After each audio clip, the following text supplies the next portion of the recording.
Section I. Teaching Aptitude. NTA NET JRF Lecture. By Dr. Anjani Kumar. Concept of teaching. It is realized on all hands that education is important not only for the preservation and transmission of culture but is also an important instrument in all spheres, social, economic, political and vocational. But at present moment, preparation for vocation is taken by many as the fundamental aim of education.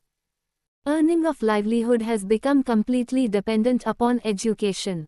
Therefore, education is a complex social, cultural and ethical process designed in a social or cultural context. It is very much related with social structures, cultural environments, values and ideals of people, society and the government.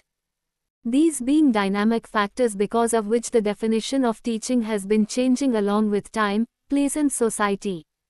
In brief, a proper definition of teaching should I. Identify whether teaching is a process or product, E. Clearly indicate its constitutional factors, E. Reveal objectives, and IV. Say something about its organizational and structural aspect. Definitions. 1.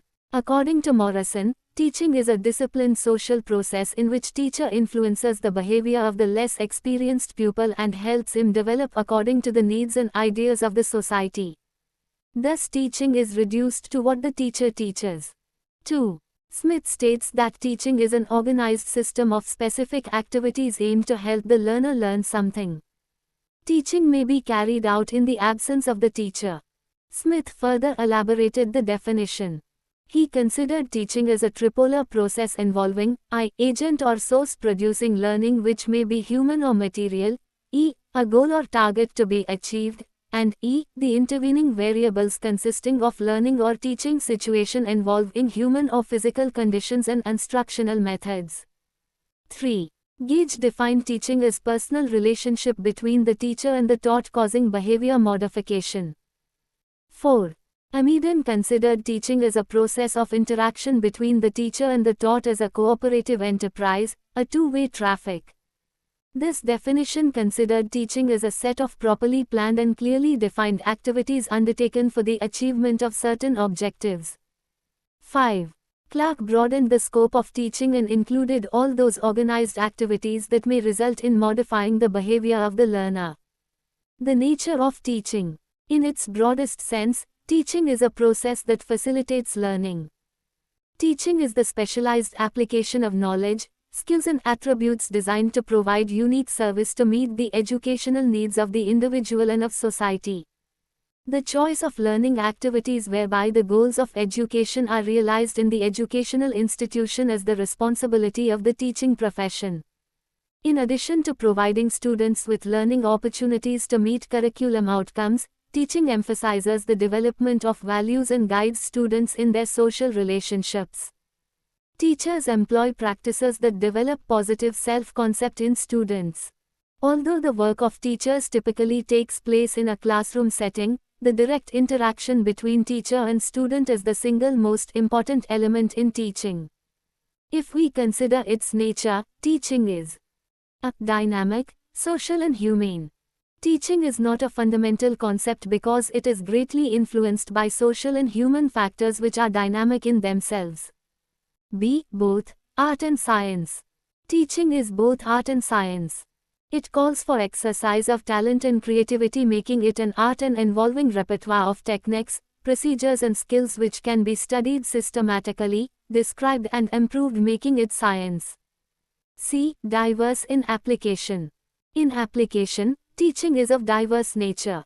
It may have various forms as formal, informal, directional, instructional, formational, training, conditioning, indoctrination, talking, showing, doing, remedial, etc. Characteristics of teaching. Characteristics of teaching may be described as a system of actions. Teaching is a system of actions varied in form and related with content and pupil behavior under the prevailing physical and social conditions. B. A professional activity. It is a professional activity involving teacher and student with a view to the development of student's personality. Professionalism helps students in being regular and making harmony with their objects towards those they are concentrated. Subjected to analysis and assessment. Teaching can be analyzed and assessed, and analysis and assessment provide a feedback for further improvement. B. An interactive process. Teaching is highly dominated by the communication skill.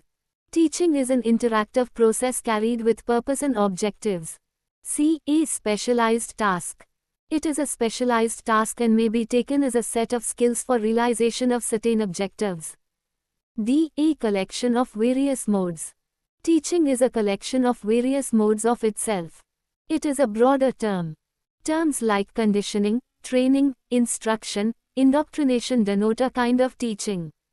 They are a part of teaching but not a synonym with teaching. Objectives of teaching.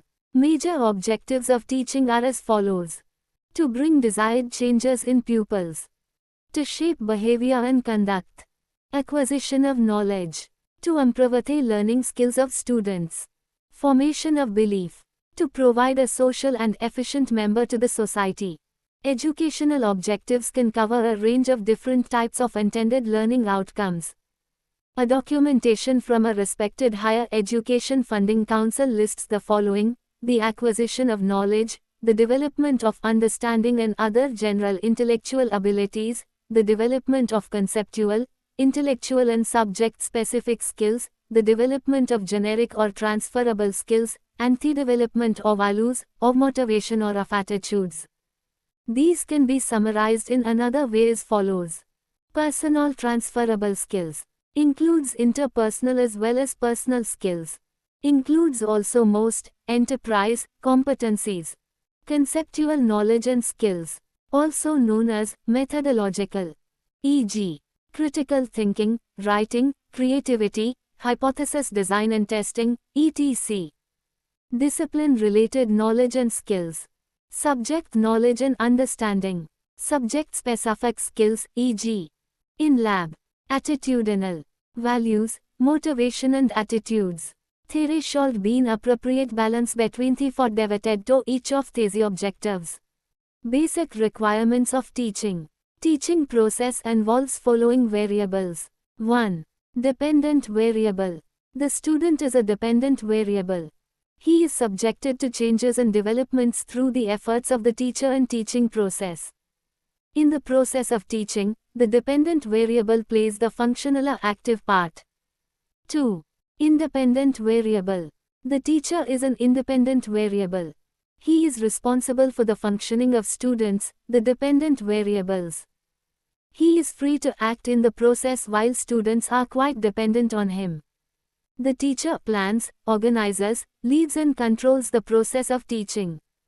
Like dependent variables, independent variables also play the functional or active part. 3. Intervening variables. There is need of desirable interaction between the dependent and the independent variable to achieve the goals of teaching. This role is played by the intervening variables. The content of teaching, methods and techniques, tactics and strategies, management of instructional material and teaching environments, etc., are the intervening variables. Basic requirements of teaching are: 1. All the three variables of teaching. 2. Professionalism. 3. Suitable environment. 4. Teacher-student relationship. 5. Students' discipline. 6. Teachers' devotion to teaching, and also on the other hand, students' devotion to learning. Teaching is a profession. Professionalism is a complex and elusive concept. It is dynamic and fluid. The certificated teacher is the essential element in the delivery of instruction to students, regardless of the mode of instruction. A teacher has professional knowledge and skills gained through formal preparation and experience. Teachers provide personal, caring service to students by diagnosing their needs and by planning, selecting and using methods and evaluation procedures designed to promote learning. The processes of teaching include understanding and adhering to legal and legislated frameworks and policies, identifying and responding to student learning needs, providing effective and responsive instruction, assessing and communicating student learning, developing and maintaining a safe, respectful environment conducive to student learning, establishing and maintaining professional relationships, and engaging in reflective professional practice.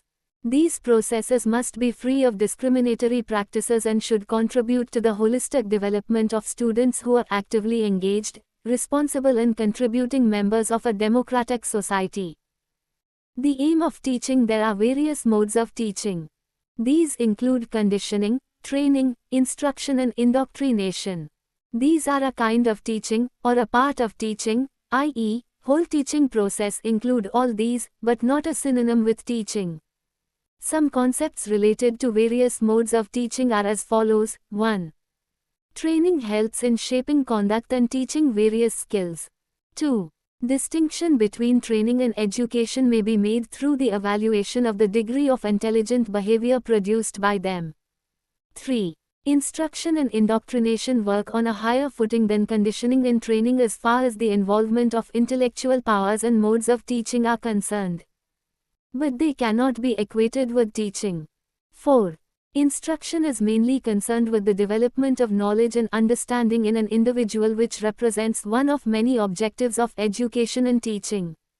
5. Teaching is aimed towards shaping a total man, while instruction aims only for the development of intellect and affect the cognitive domain of behavior. Teaching may include or cover instruction. 6. Indoctrination represents a fairly high level of teaching, shaping beliefs and ideals. Indoctrination may mean teaching, but teaching can be done without indoctrination. To summarize, the aims of teaching with respect to its various modes are as follows. Teaching, to bring changes in the behavior of students. Conditioning, to improve the learning skills of students. Training, shaping the behavior and conduct. Instruction, acquisition of knowledge. Indoctrination, formation of belief. 4 modern concepts of teaching. 1. Questioning. It is the most important device of teaching. It occurs in 2 ways. A. The teacher should ask questions of all types, introductory, developing and recapitulatory. B. In order that the students should be active participants in the lesson, they should be trained to ask questions to the teachers. 2. Discussion. Discussion clears the doubts of the students and enhances their ability of expressing opinions. For this purpose, the class may be divided into groups. The teacher will direct discussion in such a way that pupils will be encouraged to express their opinions freely and independently. After the discussion, the teacher will classify the main points raised and sort them out into some order. 3. Investigation. Investigation may be individual or group and includes the presentation of information by the teacher. Investigation will be followed by expression, which may be written, spoken or visual and concrete. 4. Expression. This is the last step of teaching. It will be in the form of practical activities under 4 headings: A. Passive, B. Active, C. Artistic, D. Organizational activities. Learners' characteristics. I. Habit of readiness. Learners should have habit of readiness. This habit is also known as law of motivation. Woodworth calls it law of mental set. The teacher should arouse the attention and interest of the students by asking suitable questions. Curiosity is indispensable for learning. E. Habit of exercise. Practice makes a man perfect, is a well-known proverb. This habit is also known as law of practice or law of use and disuse. E. Habit of affect.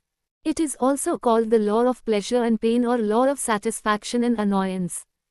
The activities which are associated with pleasure or satisfaction becomes more effective. Activities which are associated with pain, punishment are not repeated and their strength is decreased. IV. Attitudes and habits. Learners must have good attitudes and habits.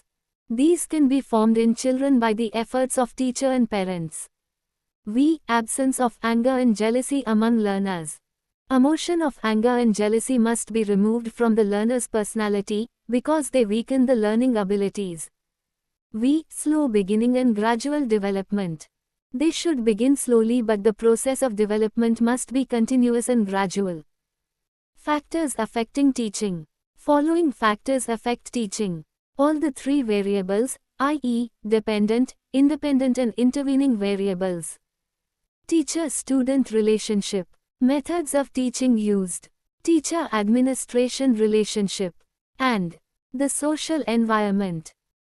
Technology support clear roles and responsibilities factors affecting teaching administrative policies and procedures scheduling teacher selection and training intellectual property faculty workload students role teachers strategic plan teaching style course design motivation strategics role characteristics skills student-teacher relationships learning communication methods of teaching.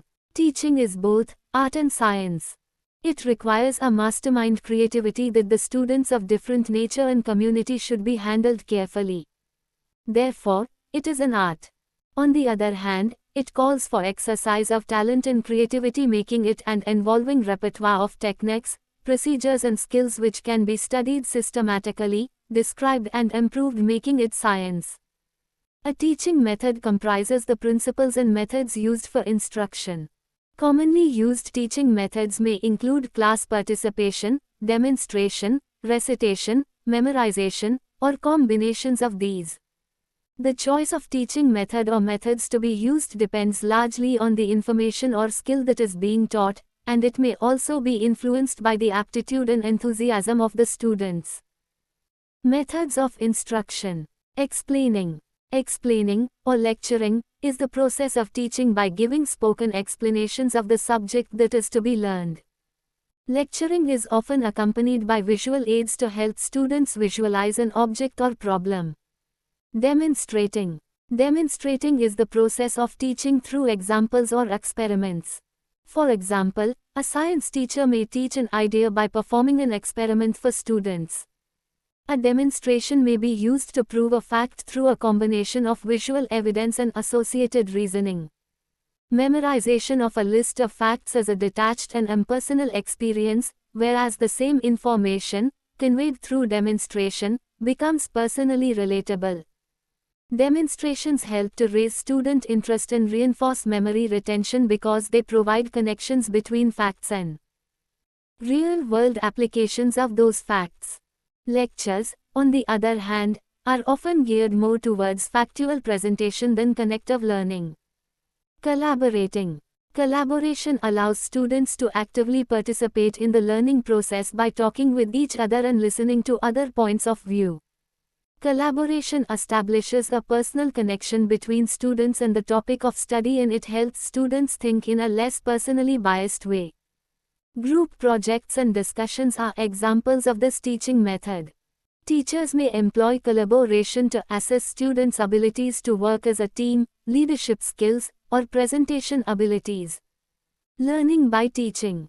In this teaching method, students assume the role of teacher and teach their peers. Students who teach others as a group or as individuals must study and understand a topic well enough to teach it to their peers. By having students participate in the teaching process, they gain self-confidence and strengthen their speaking and communication skills.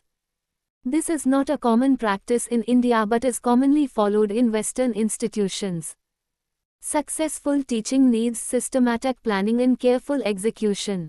Teaching is done in sequential steps. These steps are called the phases. I. Pre-active phase. It is the planning phase. E. Interactive phase. It concerns with the implementation and carrying out what has been planned. Therefore, it is a stage of actual teaching. E. Post-active phase. This phase concerns with the evaluation activities which serves as feedback for improvement. There are 5 steps involved in the method of teaching. 1. Preparation. The preparation stage is intended for the preparation of both the teacher and the pupil. The teacher must know the level of learning of the children. The lesson may be introduced and the pupils' minds will prepare for the new lesson in a variety of ways. The teacher can ask some appropriate questions in the previous lesson in order to connect it with the new lesson. He may discuss some relevant topic in order to bring the new lesson in touch. He can also tell a story to introduce the new topic. There are many ways, thus, which the teacher can utilize for the introduction stage. However, the introduction must necessarily be brief and it must create interest in the pupils and stimulate their curiosity. 2. Presentation. This is the stage where the actual lesson begins. The teacher has to state the aim of teaching the present class. The students can know what they are going to learn about. The children should get themselves ready before they learn a new thing. The teacher's statement of aim helps the children for their readiness. Then the teacher presents the lesson. The materials are carefully and skillfully arranged by the teacher. He may tell some relevant facts and deduce some important principles from the lesson. He has to encourage the students to observe, compare and contrast the facts presented to them. During this stage, whenever necessary, the teacher has to write important facts on the blackboard. The difficult words or concepts have to be classified by him. Use of charts, maps, graphs, diagrams, pictures, film strips, slides, etc. should be made if available for clear understanding of the facts presented to them. The presentation stage must consist of a great deal of mental activity on the part of the pupils. The presentation rests in the principle of selection of the area to be covered. It is not necessary for a teacher to cover up all areas of the courses of studies. He can leave some areas for pupils' own learning outside the school hours. A lesson may be presented either multiple sections or in a consolidated section. The teacher should take care of controlling the classroom situation in such a way that the lesson will be successful. 3. Comparison. This is the third step of learning.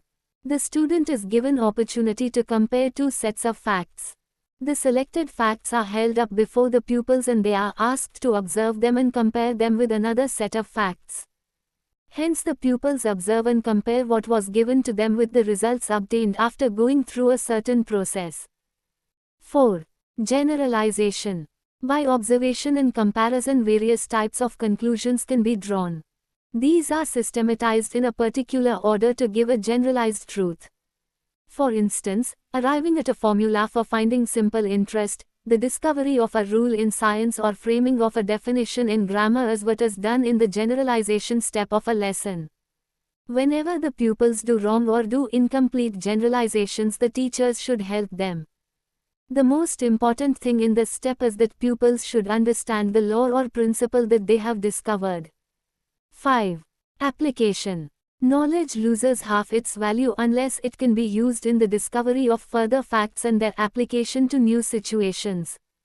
Application is the step in which generalized truth or knowledge obtained in a lesson is applied to life situations. This makes learning meaningful, real and permanent. This application serves the purpose of revision and recapitulation of the principles just learnt and may take a wide variety of form. The children may be tested orally or may be given some practical work to do, or some constructive and creative exercise in which their originality is needed. Methods of teaching. According to different schools of philosophy, there are 4 broad philosophical schools of thought that apply to education today. They are idealism, realism, pragmatism, sometimes called experientialism, and existentialism. These 4 general frameworks provide the root or base from which the various educational philosophies are derived. 2 of these general or world philosophies, idealism and realism, are derived from the ancient Greek philosophers, Plato and Aristotle. 2 are more contemporary, pragmatism and existentialism. Idealism is a philosophical approach that has as its central tenet that ideas are the only true reality, the only thing worth knowing. In a search for truth, beauty, and justice that is enduring and everlasting, the focus is on conscious reasoning in the mind. Plato, father of idealism, espoused this view about 400 years BC, in his famous book, The Republic. Plato believed that there are 2 worlds. The first is the spiritual or mental world, which is eternal, permanent, orderly, regular, and universal.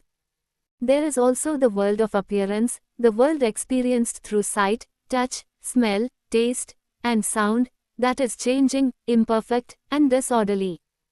This division is often referred to as the duality of mind and body. Reacting against what he perceived as too much of a focus on the immediacy of the physical and sensory world, Plato described a utopian society in which education to body and soul, all the beauty and perfection of which they are capable, as an ideal. In idealism, the aim of education is to discover and develop each individual's abilities and full moral excellence in order to better serve society. The curricular emphasis is subject matter of mind, literature, history, philosophy, and religion.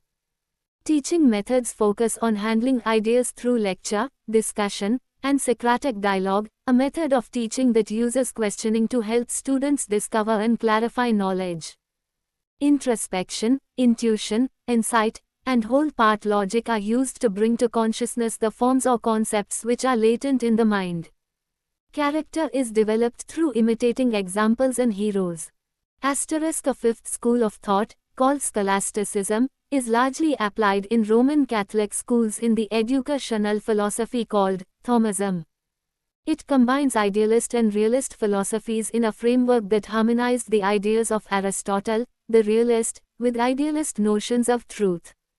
The scholasticism movement encouraged the logical and philosophical study of the beliefs of the Church, legitimizing scientific inquiry within a religious framework. Realism. Realists believe that reality exists independent of the human mind. The ultimate reality is the world of physical objects. The focus is on the body, objects. Truth is objective, what can be observed. Aristotle, a student of Plato who broke with his mentor's idealist philosophy, is called the father of both realism and the scientific method.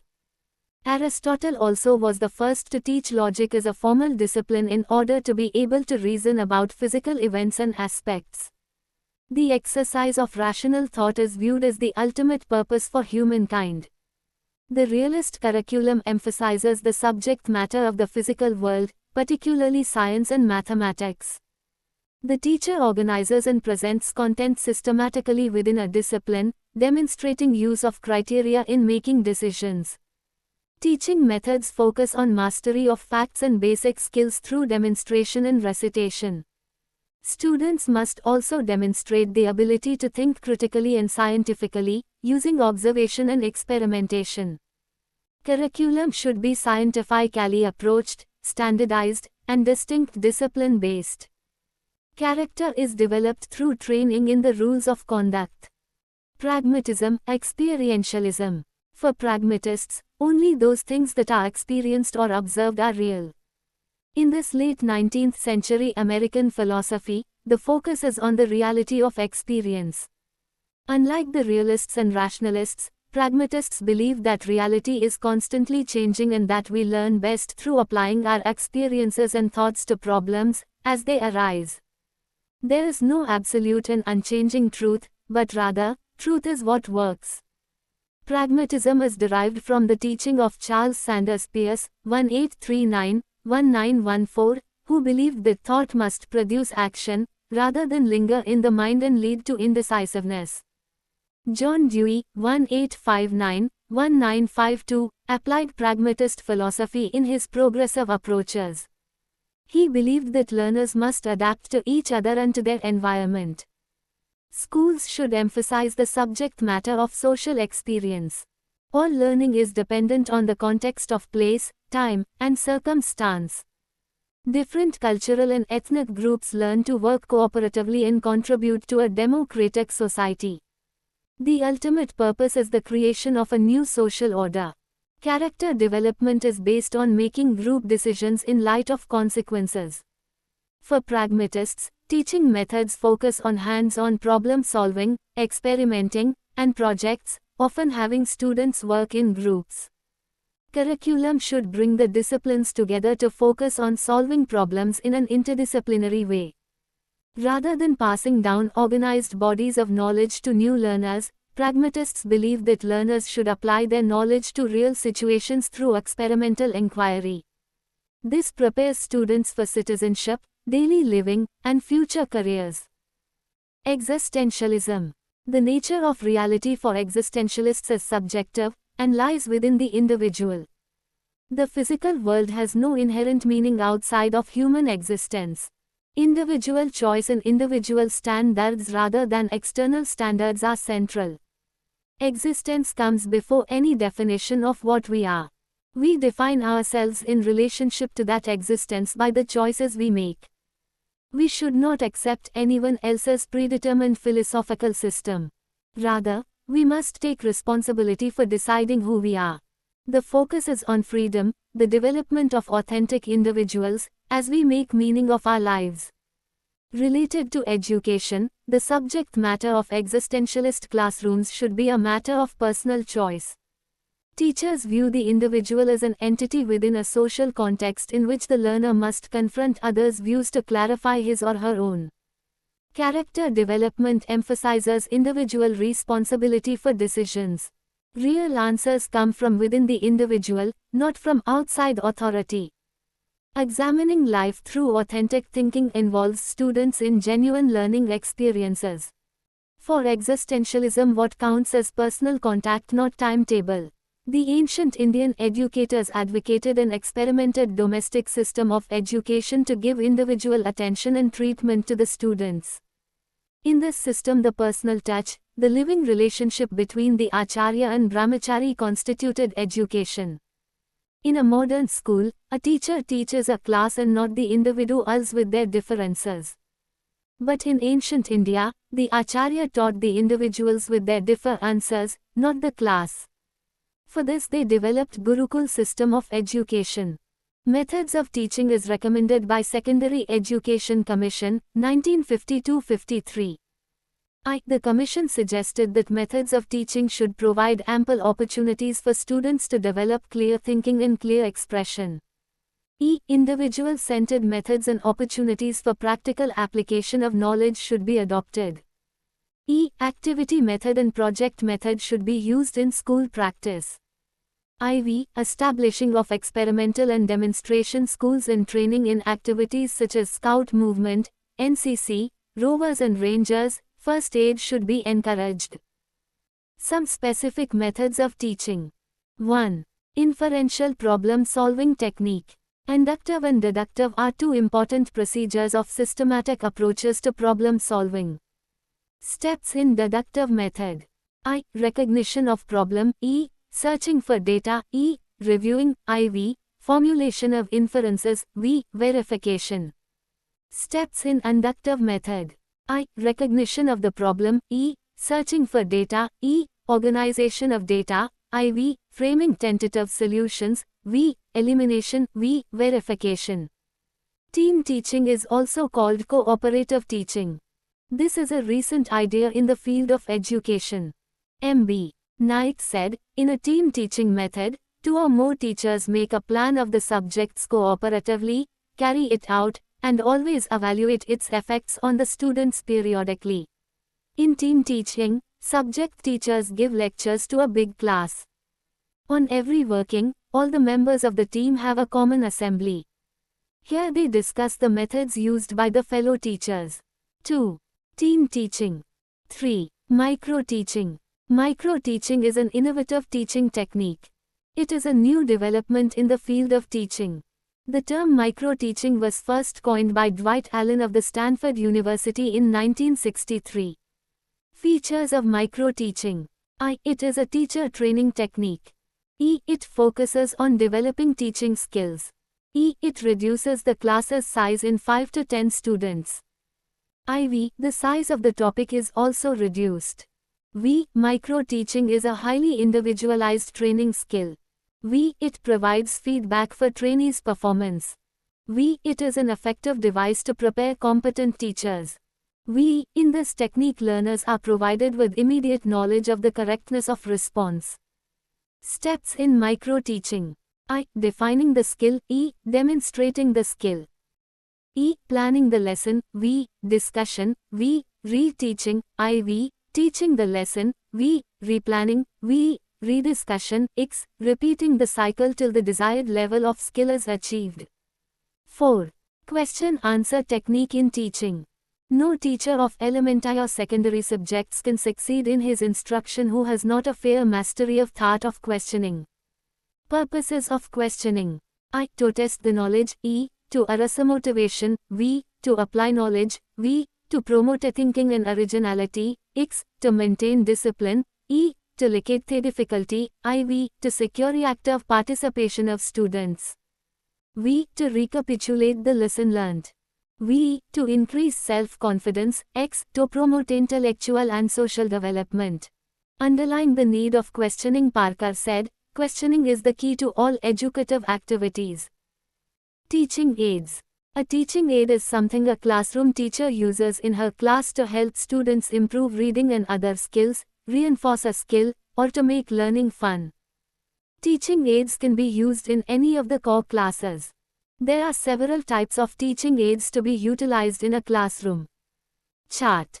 A chart is something that shows a group of facts in the form of a diagram, table, or a graph. Charts can be large enough to mount on a wall. Wall charts can be used for whole group lessons. The teacher can write an outline or word definitions on the wall chart.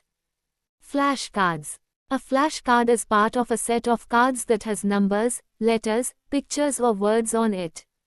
They are commonly used for drilling students on facts. Flashcards may also be used to enhance student memory. Flip charts. Flip charts are useful for teaching large groups at one time. A flip chart is a large group of papers that are attached at the top so that the papers can be flipped over one at a time to show a new page of paper. Flip charts are often placed on an easel, which allows the teacher to easily move it. A teacher can use a flip chart when she is showing different parts of a lesson, stages in the process of something, steps of something, or the progress of a story as it unfolds. Flip charts are very versatile and can be used for all classes. Maps. Maps are something teachers can use for various projects or lessons.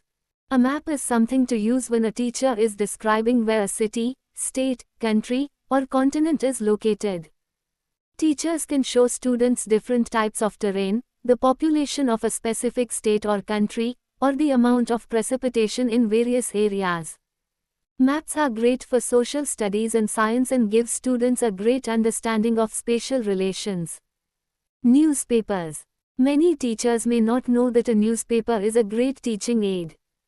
Teachers can use them to teach about people, places and things in language arts. Newspapers can be used for math activities, such as clipping coupons and doing basic math. A teacher can use a newspaper for finding parts of speech, teaching about life skills, or to keep students current on news events. Graphs. Graphs are a wonderful teacher's aid and can be used for any subject. Teachers can make their own graphs and use them to compare population growth in social studies, numbers or ratios of objects in math class, or even use them for charting student growth. Teachers can make their own graphs using computer programs or can choose to go the old-fashioned way and use graph paper. Surveys. These are another great teaching aid. Teachers can make their own survey to pass out to the class. On that survey, the teacher may ask the students to answer yes, no, multiple choice, or short answer questions regarding a recent teaching unit, the overall performance of the teacher or the school in general. Surveys are a great way for a teacher to get feedback and use that feedback to improve teaching skills or change future lessons for more success. Teaching aids can add to lessons, show students specifics of the lesson, or improve basic skills. There are so many teaching aids available to teachers today. The possibilities are endless. Audio-visual aids.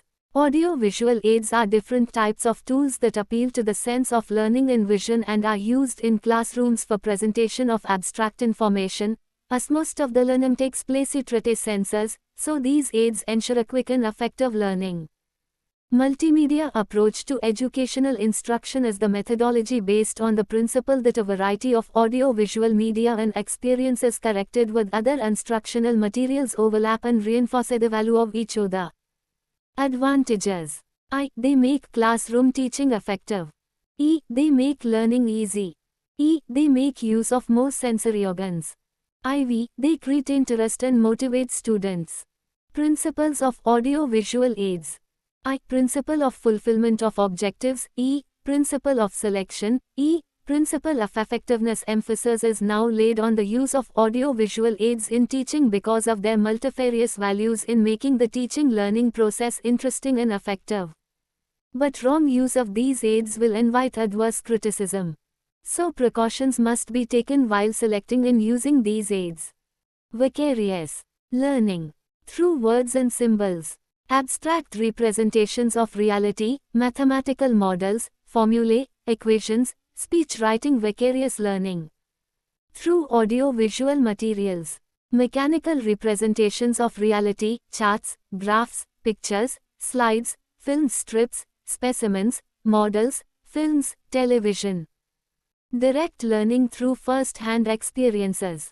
Immediate sensory contacts with reality, exhibits, centered experiences, demonstrations, projects, laboratory work, excursions, field trips, environmental encounters. Guidelines for selection of audio-visual aids. 1. The aids should be integrated with learning. It should be appropriate to the curriculum and not be merely recreational. 2. Select the aids most suited to the communication objective, the location, and the composition and size of the audience. 3. It should be according to the intelligence and experiences of the students. 4. The language should be familiar and understandable to the pupils. 5. It should be motivational and highly informative. The aid used should attract and capture the attention of pupils. 6. Make sure that the audience will be able to see and hear clearly. Audio cassettes that cannot be heard or words on a board that are too small to be seen can make the audience restless and inattentive, and even start talking amongst themselves. Types of audio-visual aids. For the sake of convenience, aids can be divided into the following categories. 1. Visual aids. These include I. Chalkboard, E. Charts, diagrams, sketches, models etc. E. Motion pictures, film strips and slides. IV. Flannel graph and bulletin board. 2. Auditory aids. These include E. Audio players etc. I. Radio. 3. Audio visual aids. These include I. Films, sound motion pictures, A. Classroom films, B. Industrial films, C. Institution-made films, D. Documentary films, E. Television. 4. Information and educational technology. Evaluation systems. Evaluation is defined as a process of collecting evidences of behavioral changes and judging the directions and extents of such changes. This means that evaluation is free neither from instructional objectives nor from the teaching learning. In fact, it is closely related to objectives and learning activities on the one hand, and improvement of instructions on the other. The desired changes in students represent the purpose or end of instruction, while the evaluation procedures and learning experiences provided to children are the instruments or means related to these ends. The relationship between educational objectives, learning experiences and evaluation techniques can be represented as follows. Evaluation procedures, tools and techniques, learning experiences, objectives. It is clear from the diagram that all the three steps are interrelated. The extent to which the teaching learning activities result in experiences which lead to the realization of particular objective is determined by evaluation. Important elements of evaluation. The terms testing, measurement, assessment, examination and appraisal are used indiscriminately.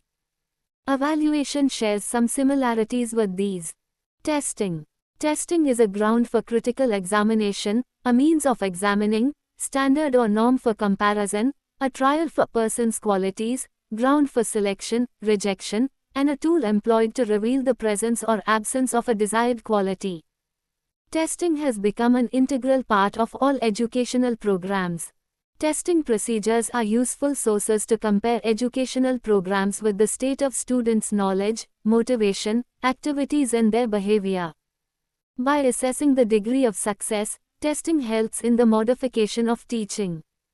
Measurement. It is mainly concerned with collection or gathering of data. For example, students score in an examination.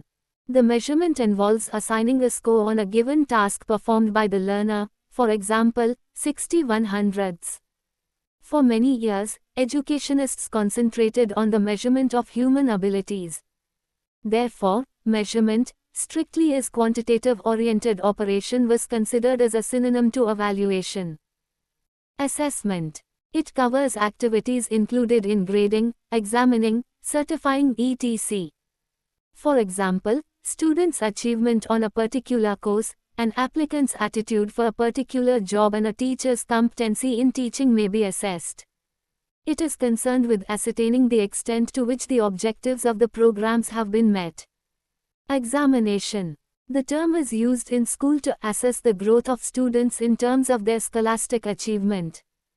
The examinations are conducted at different stages throughout the year, i.e., periodic tests, half-yearly examination and annual examination. Appraisal. It is a process of evaluating qualities, characteristics, interests, attitudes and understandings. Teachers consider appraising the proficiencies of the learners for the purpose of diagnosis, classification, marking and grading. Good techniques are not available, that is why appraisal rests upon observations, interpretations and finally upon subjective opinion.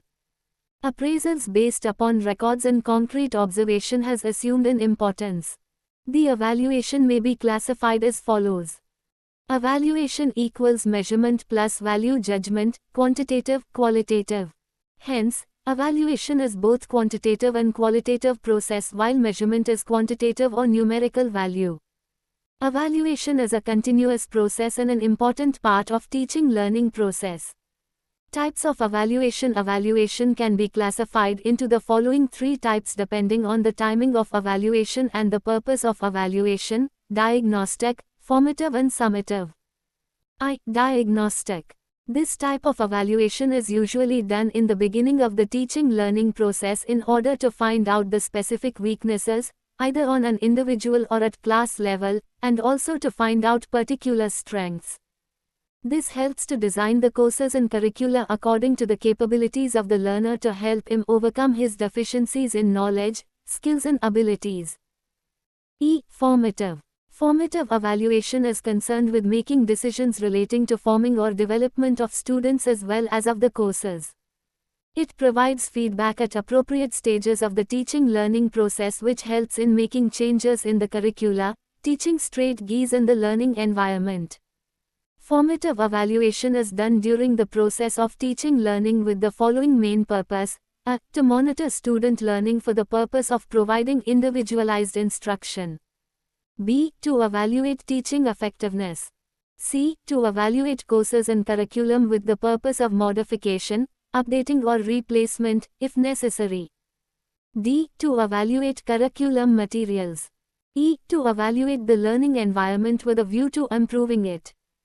The process works upon in a long term, so it is called continuous evaluation in which unit tests, class tests and assignments add essential components.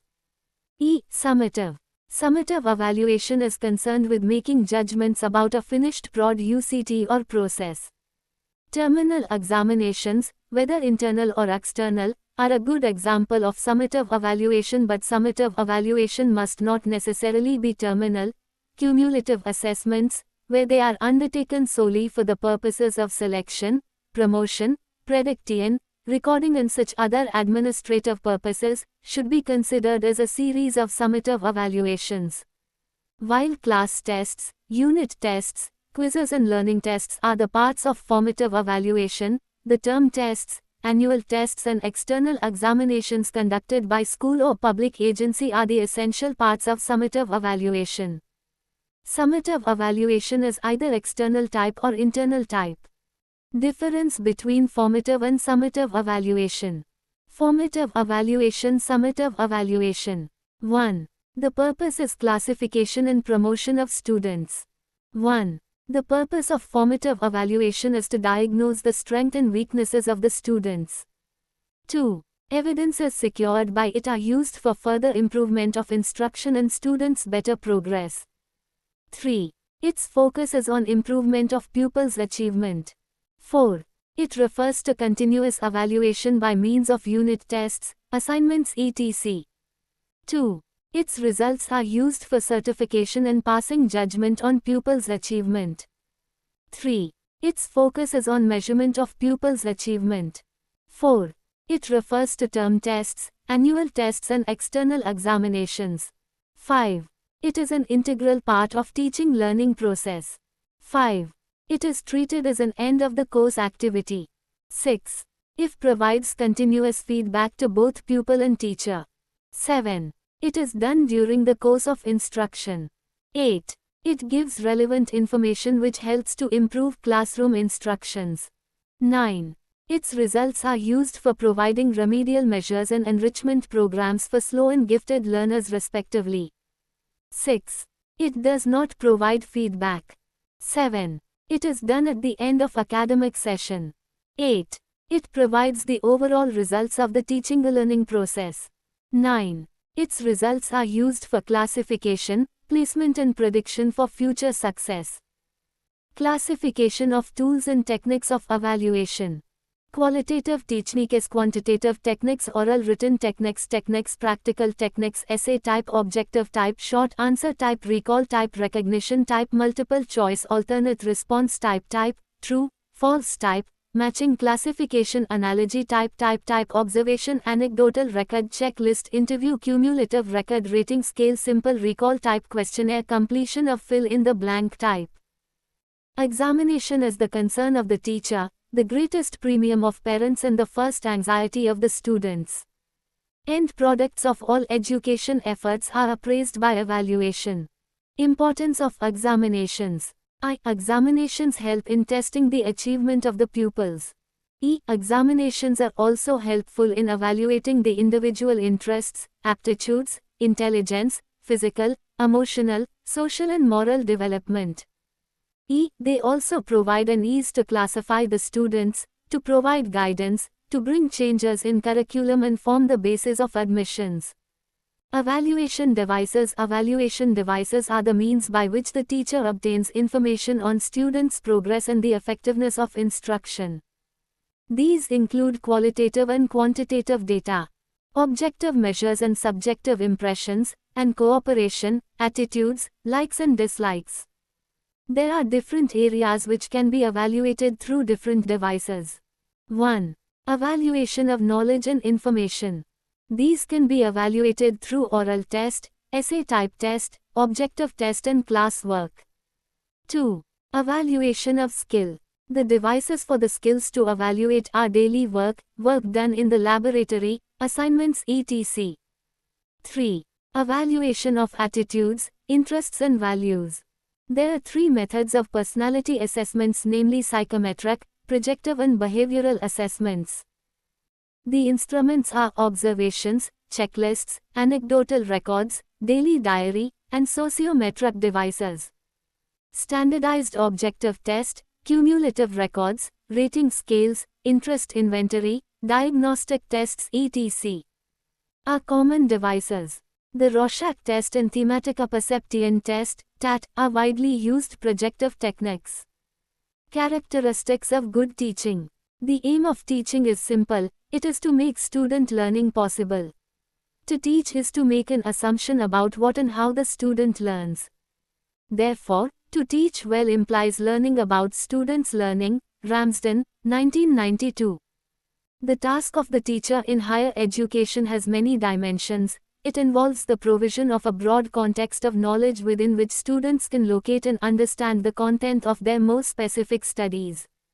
It involves the creation of a learning environment in which students are encouraged to think carefully and critically and express their thoughts, and in which they wish to confront and resolve difficulties rather than gloss over them. It involves constantly monitoring and reflecting on the processes of teaching and student understanding and seeking to improve them.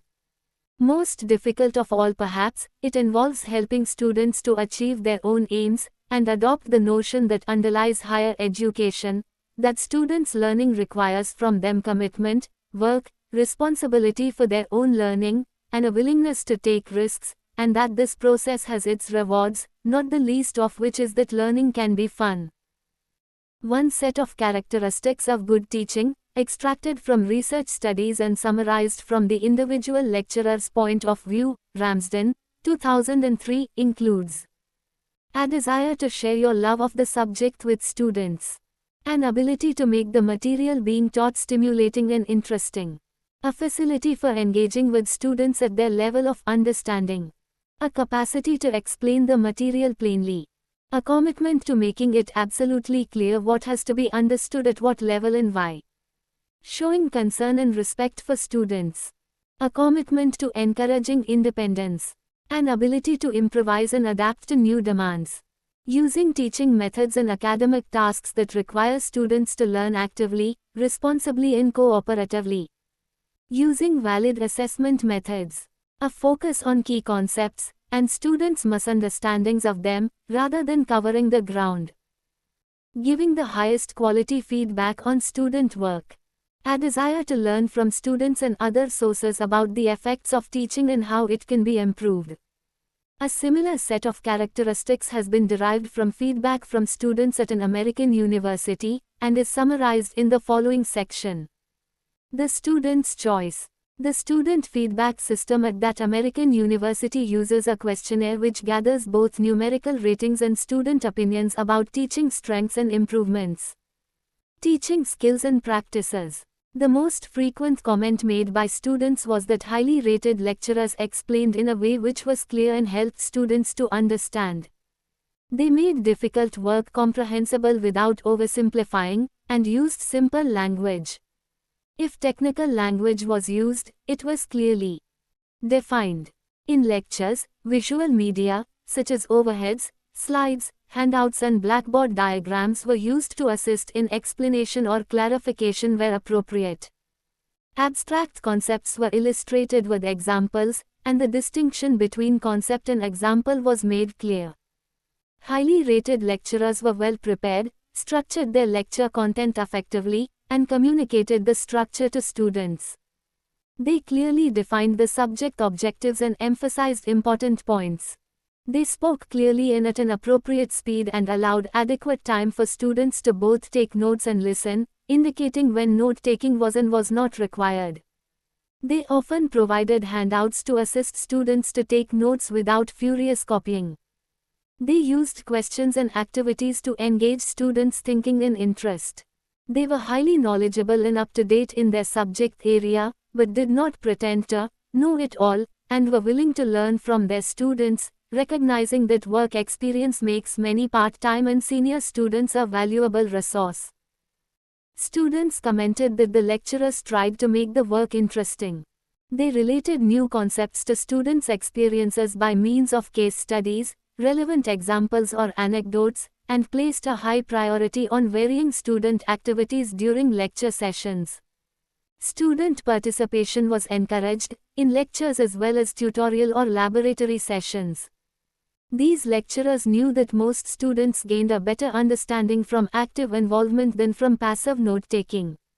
They therefore made a conscious effort to release time from lecturing for student analysis, problem-solving, questioning, discussion or buzz group activities relevant to the topic for the lecture. During lectures, they made frequent opportunities for questions from, or discussion by, students, and attempted to answer all questions promptly and clearly. They treated all student questions seriously and did not intimidate or ridicule. They also asked direct questions of students in order to check understanding before or during a lecture. Giving time for students to actively engage with the subject matter means reducing time available to cover new content. The lecturer's most frequent strategies for gaining time without compromising course objectives were providing students with printed subject notes and/or summary handouts, thus reducing note writing, and encouraging students to highlight key points, add comments and note insights generated during class interactions. Thoroughly explaining key concepts and examples in short lecture segments, and encouraging students to access texts and references for further details and multiple examples. Reducing the content covered in lectures to central areas, and encouraging wider reading and/or the integration of work experience through carefully designed assignments and tutorials. Attitude towards students. Highly rated lecturers genuinely wanted students to learn, understand and develop critical thinking abilities, as well as master content or learn skills. They demonstrated an empathy with student thinking, anticipating misconceptions and allowing students to develop understanding in a variety of ways. They observed students in class for signs that they were failing to keep up, were bored, or were not understanding, and were flexible in responding to student needs. They encouraged student feedback on their teaching, and often sought informal feedback during classes. Outside class time, they made a point of being approachable and willing to help students. They tried to avoid spoon feeding and encouraged students to take an active role in working through their difficulties, but would take time to work those concepts in detail with those who genuinely had difficulties. Personal qualities. Highly rated lecturers showed enthusiasm for their subject, professional area and teaching role. Students found this motivating and commented that they looked forward to coming to classes. The most frequently mentioned personal attribute of the highly rated lecturers was their easygoing, relaxed, or open manner, and the relaxed atmosphere that this brought to the classroom. Students also appreciated appropriate humor and an attitude which suggested that learning was enjoyable. Planning and preparing for teaching. Planning is the best antidote for the nerves that many people feel when teaching a subject for the first time or meeting a new group of students. It is also the only way to ensure that the teacher's educational objectives are achieved. Planning begins with thinking about how a teacher would like his students to approach their learning in the subject, and what he would like them to understand, know or be able to do by the end of the session. Whether he is planning a subject for the first time, or reviewing an existing subject, it is important to consider the effects of his teaching and assessment on students' learning. Effective lectures. Lectures continue to be one of the most commonly used teaching methods in higher education. The most commonly stated purposes of lectures are to convey information, stimulate motivation and interest in a subject area. This can lead to deep understanding if opportunities are made available to construct and ask questions. Generate understanding. Traditional lectures, if well planned and presented, are as effective as other methods, but not more effective, for conveying information.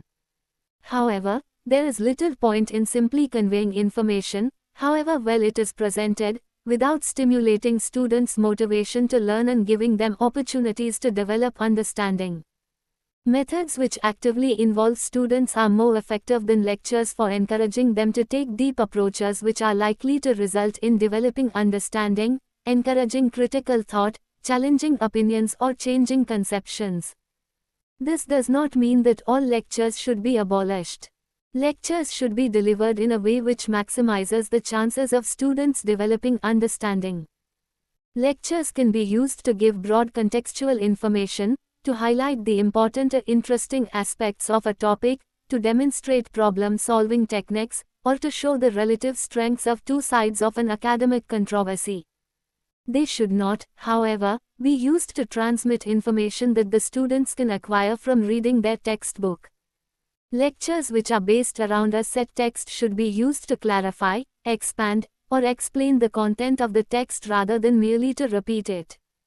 It should also not be assumed that transmission by the lecturer implies reception and learning by students. Students learn more effectively when lectures include activities which engage their thoughts and motivation. The following points are particularly relevant in making lectures more effective. Students construct knowledge. Students can have pre-existing misconceptions about the subject which affect the way they interpret and try to understand new concepts. It follows that in order to encourage student understanding, the teacher needs to know about students' prior knowledge and conceptions and help them to change misconceptions. It helps to ask students to explain concepts in their own words, to discuss and to debate the conflicts and paradoxes present in the subject. When students are constructing knowledge themselves, they are taking an active role in their learning. Students like to see the whole picture. As experts in their subject areas, teachers have no difficulty in seeing how different topics in their subjects relate to each other and fit within the framework of the discipline area. As novice learners, students often experience subjects as a collection of topics, without being able to gain an idea of the relationships between them or how they link to related subjects. To help overcome this, give students an overview of the whole subject at the beginning. A written subject outline or diagram of the subject can be helpful. Students can be easily overburdened. Presenting too much content too quickly can rapidly overwhelm students' ability to make sense of it. Students are likely to have a greater chance of understanding if given opportunities to mentally process and reflect on new material. This may mean reducing the amount of material you can cover and providing other sources of information, such as printed notes, in order for students to learn important concepts more effectively. Tutorials. In direct contrast to lectures, tutorials can be a good means of changing conceptions, developing problem-solving skills and challenging opinions. Tutorials usually take place in much smaller groups, and should require much more active involvement on the part of the students. Staff commonly see the aims of tutorials as including at least some of the following. Encouraging critical and analytical thinking. Enhancing understanding of concepts and ideas. Detecting and changing student misconceptions. Linking theory to practice. Developing problem-solving skills. Developing discussion skills. Broadening awareness, challenging and changing attitudes and opinions. Developing professional values. Improving students' communication skills. Developing group work skills. Giving students feedback. Achieving any of these aims implies active participation by students. Tutorials vary enormously between disciplines. In the sciences they tend to be based on problem solving, whereas in arts-based disciplines they often revolve around group discussion. However, whatever the primary focus of the tutorial, many of the above aims can also be encouraged. Classroom management. Classroom management is the process of governing a classroom through procedures, rules and policies. Although there are many ways to manage a classroom, effective classroom management is the key to successful teaching. A student will not learn if he doesn't feel safe and encouraged. The function of classroom management is to create a nurturing, predictable and engaging environment where a student can actively engage in learning because he knows what is expected of him while he is in the classroom. Significance. Classroom management is a critical part of being a good teacher because predictable environments prevent rule-breaking behavior and create more time for active learning. Teachers with good classroom management skills have policies for dramatic changes during the day such as entering a room, or a fire drill, but also have policies for smaller transitions such as passing in papers, going to the bathroom, and working in small groups. When policies are in place for every change during the day, students rise to these expectations and therefore, there are less conflicts in the classroom. Characteristics. According to Harry and Rosemary Wong, authors and educators of students and teachers, there are 4 characteristics to a well-managed classroom. 1. Students are deeply involved with their work, especially with academic, teacher-led instruction. 2. Students know what is expected of them and are generally successful. 3. There is relatively little wasted time, confusion, or disruption. 4. The climate of the classroom is work-oriented, but relaxed and pleasant. Benefits. Good classroom management prevents behavior issues that stem from confusion or boredom and will also encourage independent learning and problem solving. It is suggested that a teacher should post the classroom procedures if he wants the students to follow them. Students will independently move from activity to activity if the routines are clearly posted on the wall. Managing disruption in the class. Although the majority of students attend classes by their own choice, and have a vested interest in ensuring that classes are orderly and productive, there are sometimes students who seem bent on creating disruption. This can take the form of carrying on loud conversations, calling out smart remarks, or even throwing paper aeroplanes. Talking in lectures, particularly large lectures, is extremely common but can be minimized by adopting teaching techniques which engage and motivate students. It is important to distinguish between occasional quiet talking and that which is irrelevant and disruptive. Many new staff assume that discipline problems do not exist at university and are too taken aback to adopt a firm approach. In fairness to the majority of the class, it is best to respond quickly and decisively to the first manifestation of disruptive behavior in a class. This will make the ground rules clear to everybody, and will reassure the majority, who dislike having their classes disrupted.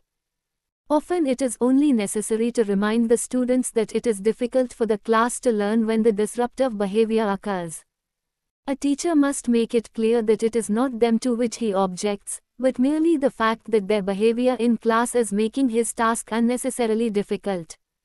The teacher can point out, if necessary, that they disrupting students have the option of absenting themselves from the class. If all else fails, teachers should consider excluding the student from that class for a few days. However, the teacher must warn the student first. Conversely, he should not make threats which he does not intend to carry out. Difficult students. More difficult to deal with than outright disruption is behavior which intellectually or psychologically intimidates other students. A student may tend to dominate discussion by interrupting others, by rubbishing their ideas, or by conveying an impression of far greater knowledge and intelligence than her fellows. Such students often mean well, or are genuinely unaware of the consequences of their behavior. This is no consolation for the teacher or the other students, as such behavior can simply destroy discussion or problem-based classes. It can help to use techniques such as breaking students into smaller groups to discuss first, then asking individuals to report back to the class. It can also help to talk to a difficult student privately. Avoid criticizing the student, but try to make plain why her behavior is creating difficulties and how he can prevent this. Emphasize the value placed on her contribution and the need for other students to have opportunities to participate equally. To help prevent this situation arising in the first place, it is a good idea to outline, at the beginning of the session, what the ground rules for discussion are. Invite the students themselves to provide their views of what norms should govern discussion-based classes. Individual consultations with students. Individual discussions with students are an invaluable, although time-consuming teaching method. It is the most effective way of detecting and challenging students' misconceptions and can provide the most direct form of feedback possible. It is necessary to take active steps to encourage students to seek individual discussion. Most students who seek individual discussion do so because they have a problem of one sort or another. Often these problems are subject-based, and can be resolved in a single session. Sometimes, a student may appear repeatedly at the teacher's door to talk about the same problem, or some new, apparently trivial problem every week. Teacher may need to actively listen and explore the student's problem if you feel you have the skills, or it may be better to arrange for the student to visit an appropriate student support service. Team teaching. A good deal of teaching in colleges and universities is done collaboratively. That is, a number of staff teach together in the one subject, each giving a series of lectures or other classes on a particular component. Alternatively, one member of staff may give all the lectures while others conduct tutorials or lab sessions. In any form of team teaching, it is vital that all the staff involved have a common understanding of the aims, content, appropriate teaching methods, timing, assessment methods and grading criteria, and administrative details of the subject. If a teacher is teaching in a team, or working as a tutor, he should make sure that he knows what everyone else is doing and that they know what he is doing, before the beginning of session and during the actual conduct of the subject. The best way to do this is by arranging meetings at which all the staff concerned will be present. Evaluating the teaching. Like students, academic staff can benefit from evaluation of their work. Evaluation should be a formative activity, aimed at improving teaching and courses, and hence the quality of student learning. While evaluation can be self-initiated, it is most useful when it is based on a combination of inputs from the teacher himself, his colleagues and his students. Self-evaluation is easy to conduct, and can be surprisingly informative. One method of self-assessment is simply to keep a journal in which to write down an appraisal of each class immediately it finishes. Points to consider are the extent to which the initial objectives were met and why, techniques which did and did not work, and points at which the students appeared lost. A more elaborate technique is to videotape some of the classes and view them later with the same points in mind. Videotapes can also alert the teacher to his unconscious distracting mannerisms of speech or gesture. Peer evaluation can offer useful criticisms of a teacher's plans for subjects or individual teaching sessions. Thank you.